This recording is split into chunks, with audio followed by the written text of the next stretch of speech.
Hi guys, this is Sia Jane and welcome back to my channel. In these series of videos, I'm going to be revising every audit and assurance topic uh, for your exams. And in the previous video, we started with chapter 3, corporate governance, and we completed till nomination committee. And today I'm going to start where we left off, which is the audit risk and internal control, including audit committees. So let's quickly get started. We'll talk about principles first. So the board should create formal and transparent procedures to ensure that both the internal audit function and the external auditors remain independent and effective. Independence is essential because auditors must be able to report issues honestly without pressure from management. The board must also ensure that the company's financial statements and narrative reports are reliable and accurate. Uh, this means that the board must be satisfied that the financial reports present a true and fair view of the company's performance and position. Investors rely heavily on these reports while making their investment decisions, and the board should present a fair, balanced, and understandable um, assessments of the financial position, performance, and future prospects. This ensures that stakeholders receive clear and honest information about the company. The board should establish procedures to identify, assess, and manage risk effectively. The board must also oversee the internal control framework of the company. This framework helps prevent problems such as fraud, financial misstatements, or operational failures. The board must also decide how much risk the company is willing to take in order to achieve its long term strategic goals. Now, the audit committee should consist entirely of independent entities. The minimum membership should be of 3 members or 2 members for smaller companies. Independence is important so that the committee can monitor financial statement reporting objectively. The chair of the board should not be a member of the audit committee. This rule helps maintain independence and objectivity within the committee. At least one member of the audit committee must have recent and relevant financial experience. This ensures that the committee has the technical knowledge required to analyze financial statement and accounting issues. Okay. In addition to financial expertise, uh, the committee as a whole should have knowledge relevant to the industry in which the company operates. This helps the committee understand industry specific risks and financial reporting issues. The audit committee has several key responsibilities. Um One of the most important roles is monitoring the integrity of the company's financial statements. The committee reviews the financial reports to ensure that they are accurate and reliable. Uh, then they provide advice on whether the annual report and accounts are fair, balanced, and understandable. Um, this helps ensure that stakeholders receive clear and trustworthy information about the company's performance.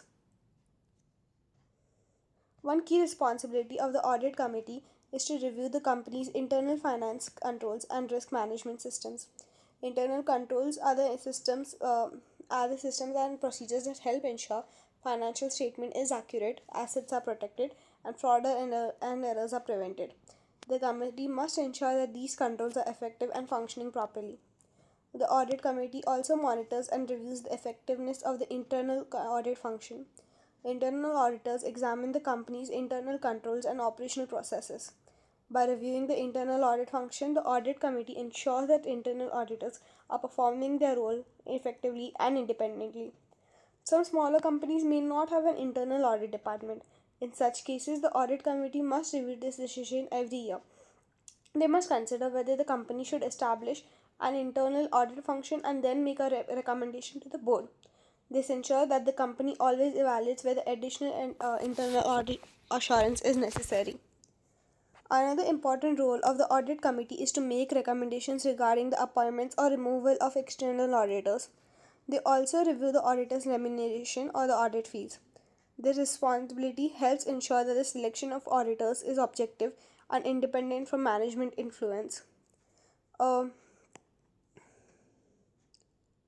okay. The audit committee must also review and monitor the independence and objectivity of the external auditor. Auditors must remain independent so that their opinion on the financial statements are credible and unbiased.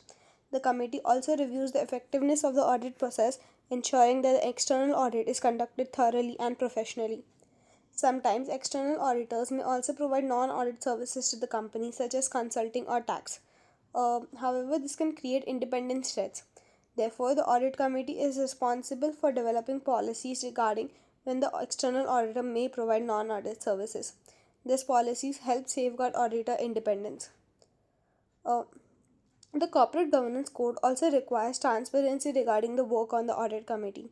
Therefore, the annual report must explain the work performed by the audit committee during the year. This includes significant issues considered relating to the financial statements, how it has assessed the independence and effectiveness of the external audit process, and whether the company has an internal audit function or an explanation for the absence and how internal assurance is achieved. If there is no internal audit function, the company does not. Uh, then they must explain why there is no internal audit function and how the company obtains internal assurance through its means. This ensures that the shareholders understand how internal control assurance is achieved. Okay, the directors are responsible for preparing the company's annual report and financial statements. If the annual report, they must clearly state that they accept responsibility for preparing these reports. This reinforces the principle that management, not the auditor, is responsible for financial statements. The board must carry out a robust assessment of the company's risk. These risks may include financial, operational, strategic, or compliance risk. The board must identify current risk and emerging risks that may affect the company's future success. The board must confirm in the annual report that it has completed the risk assessment. This report includes a description of the company's principal risk, the procedure used to identify emerging risks, how these risks are being managed or mitigated. This helps investors understand the major uncertainties facing the company.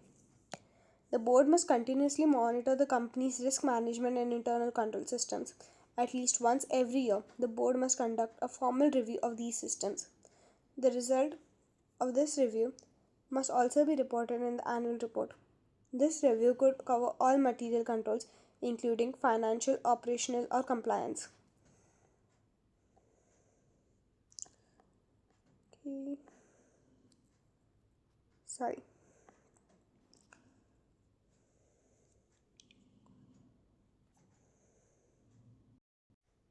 Finally, the board must consider whether the company can continue operating for the foreseeable future. This is known as the going concern assessment. In the annual report, the board must state whether it believes that it is appropriate to prepare the financial statements using the going concern basis of accounting. Okay. Another important responsibility of the board of directors is to evaluate the future prospects of the company. This means that the board must analyze whether the company is likely to remain financially stable and continue operating successfully in the future. The, the board must consider factors such as market conditions, financial performance, business risk, strategic plans, and economic environment. After performing the assessment, the board must explain the results in the annual report. The Corporate Governance Code requires the board to clearly explain how it assessed the future prospects of the company, the period over which the assessment was performed, and why that specific period was chosen. For example, a company might assess its prospects over 3 to 5 years, depending on the nature of its business and strategic planning horizon. This disclosure helps investors understand how the board evaluates the long term sustainability of the business.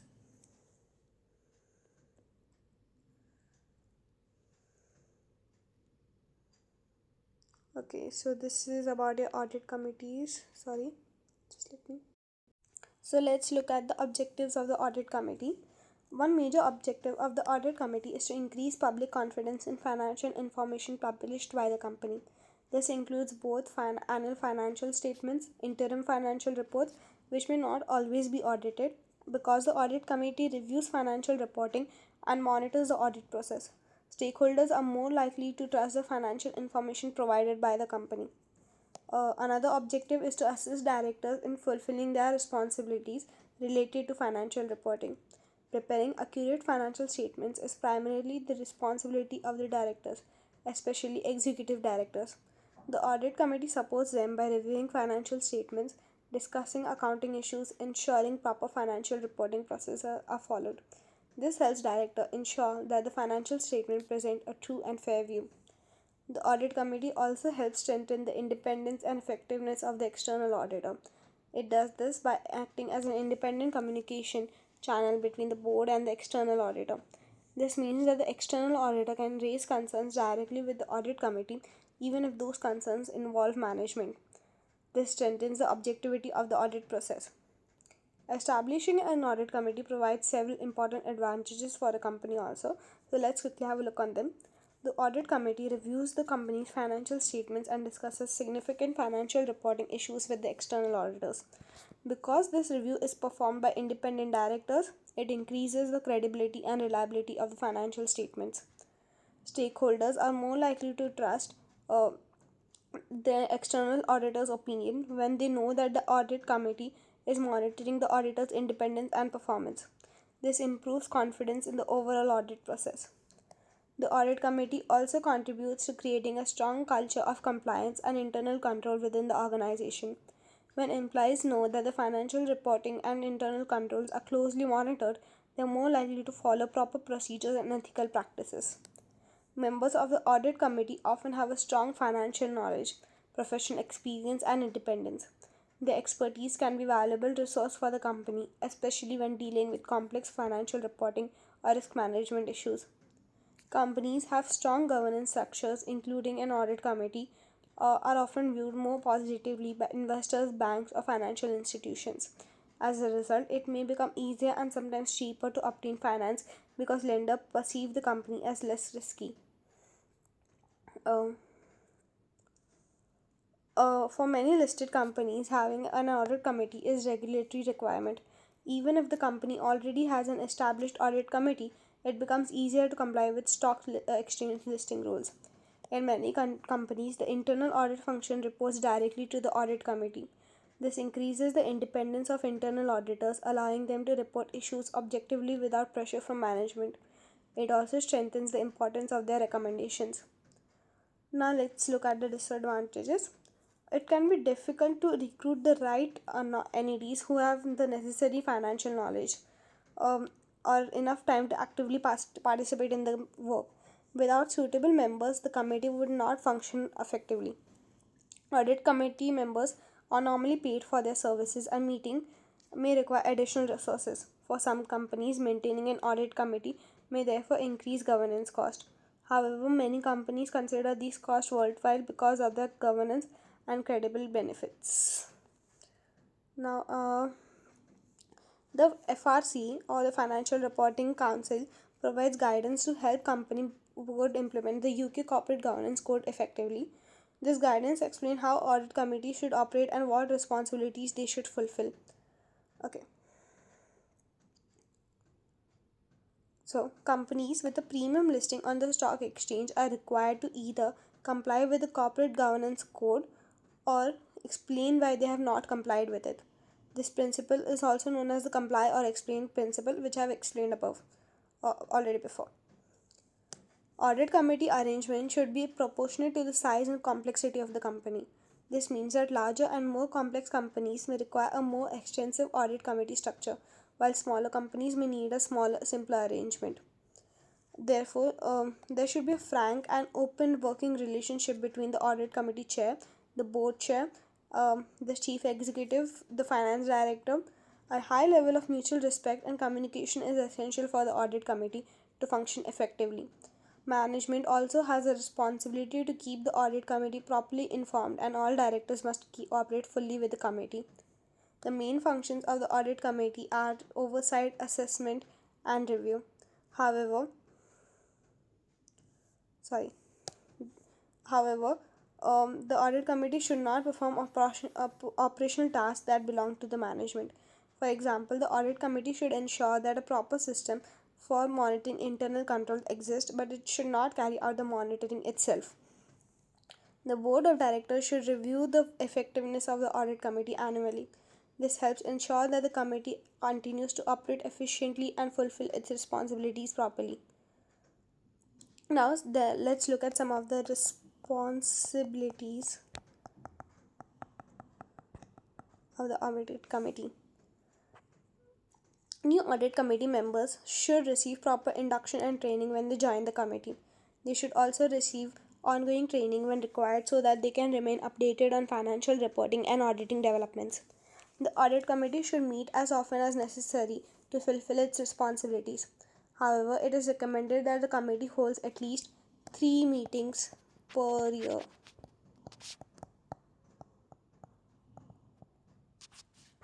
This allows auditors to discuss any concerns or issues freely without pressure from management. The audit committee must report to the board on how it has discharged its responsibilities. Uh, this ensures transparency and accountability.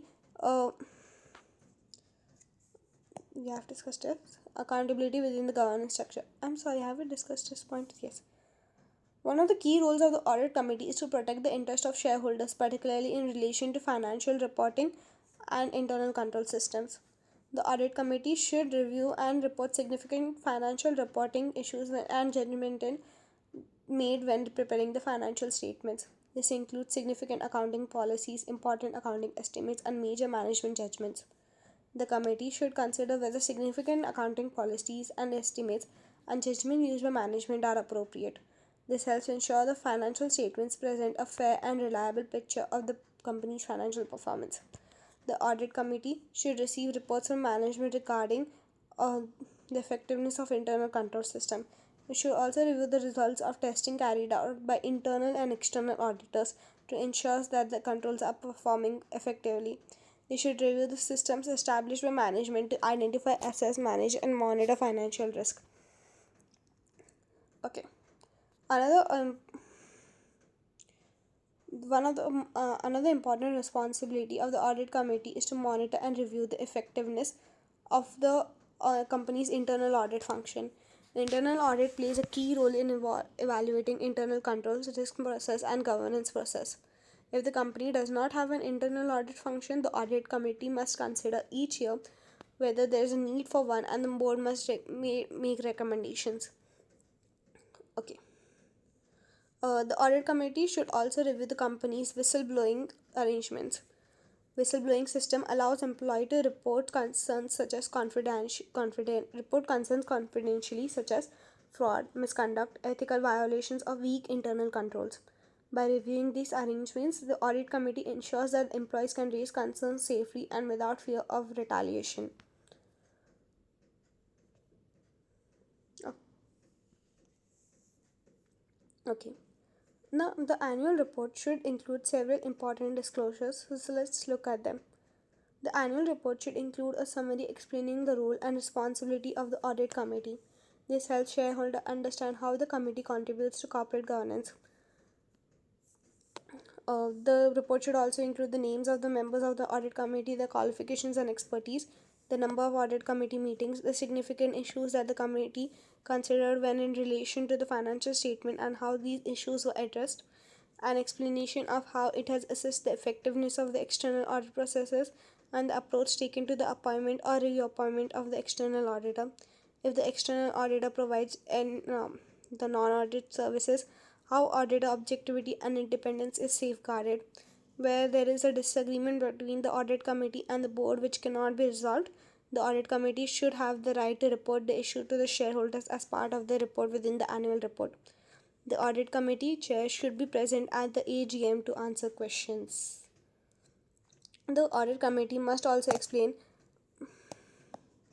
how it assesses the effectiveness of the external audit process. It should describe the approach taken when appointing or reappointing the external auditor. If the external auditor provides non-audit services, the audit committee must explain how the auditor independence and objectivity are protected.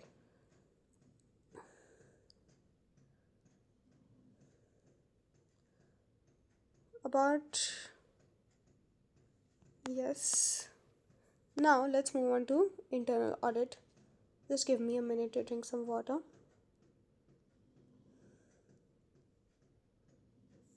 Okay, so internal audit plays an important role in supporting the board and the audit committee in fulfilling corporate governance responsibilities. Internal audit provides independent assurance on the effectiveness of internal controls, risk management, and governance processes. Because of this role, the internal audit function works closely with the audit committee. Okay. The audit committee has several responsibilities regarding the internal control, so let's discuss them. The audit committee must ensure that the head of the internal audit has direct access to the board chair and the audit committee. This ensures the independence of the internal auditors and allows them to report concerns without interference from management. The audit committee must review and assess the annual internal audit work plan. This ensures that the internal audit focuses on the most important risk areas within the company. The audit committee should receive periodic reports on the results of internal audit work. These reports highlight control weakness, risk exposures, and areas requiring improvement. Uh, Another responsibility of the audit committee is to review how management responds to internal audit findings and recommendations. Management should take appropriate action to correct weakness identified by internal audit. Uh, the audit committee should meet the head of the internal audit at least once a year without management present. This allows internal auditors to raise sensitive issues freely. Um, Finally, the audit committee must monitor and assess the effectiveness of the internal audit function. This assessment should be considered within the broader context of the company's risk management system. The risk management is another key element of corporate governance. The main aim of risk management is to protect the business from unexpected events that could negatively affect profitability or prevent the company from achieving its strategic objectives. These risks could include financial, operational compliance, or strategic risk.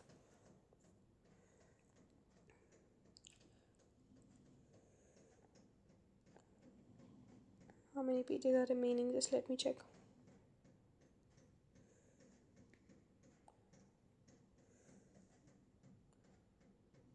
Okay. The board of directors is responsible for monitoring the company's risk assessment and internal control system. The monitoring should take place at least every once a year. Some companies establish a risk committee to support the board in managing risk. This committee typically advises the board on company's risk appetite, reviews the company's risk management policies, and monitors major businesses. By doing this, the risk committee helps ensure that the company uh, identifies and assesses and manages risk effectively. Um, so these are some of the risks that the companies face. The risks that the products. So just quickly go through them.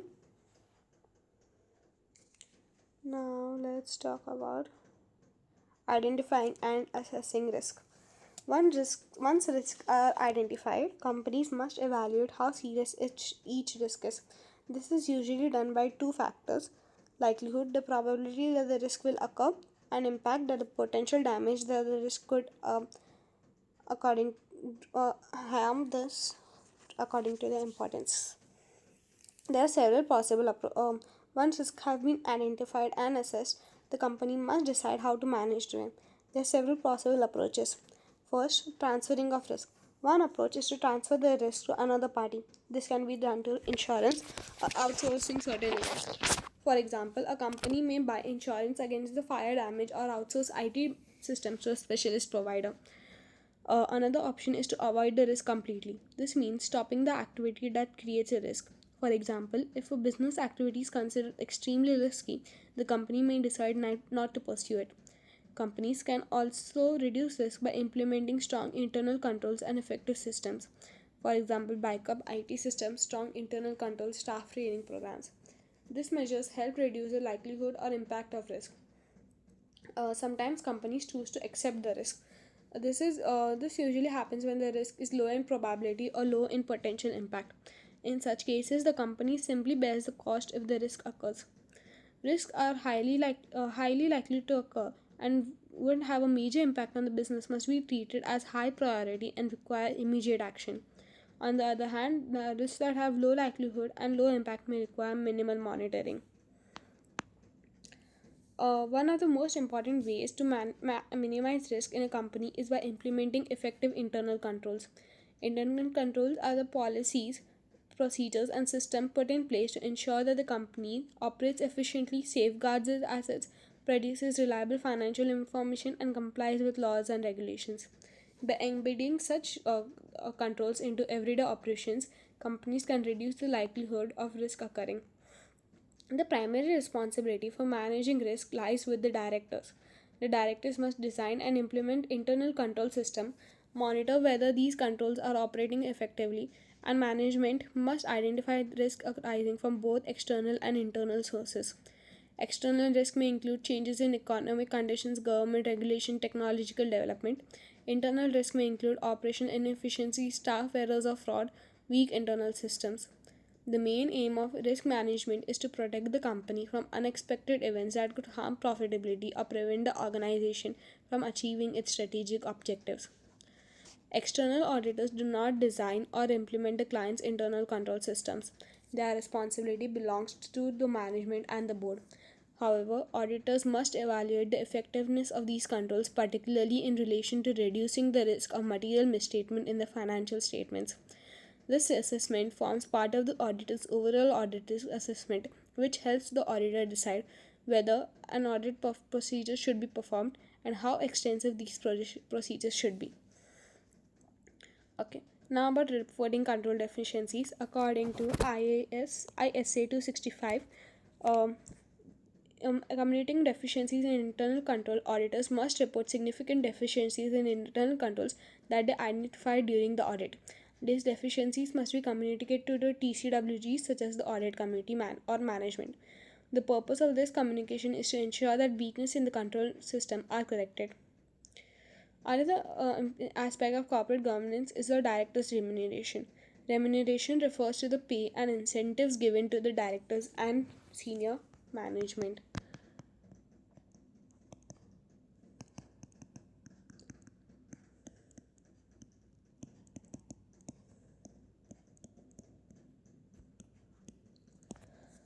So, let's look at their principles. Um, The director's remuneration should be structured in a way that supports the long term success of the company. Executive pay should therefore be aligned with the company's purpose, value, and long term strategy.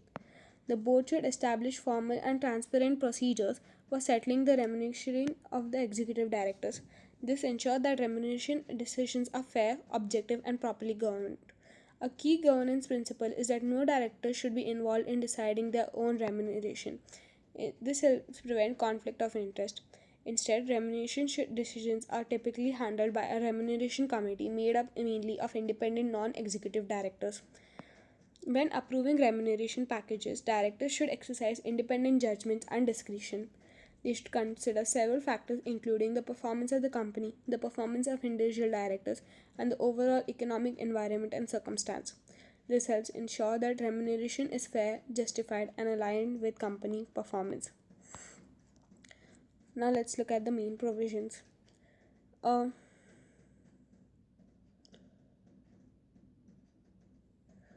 To ensure fairness and transparency in a director's pay, the Corporate Governance Code requires companies to establish a remuneration committee.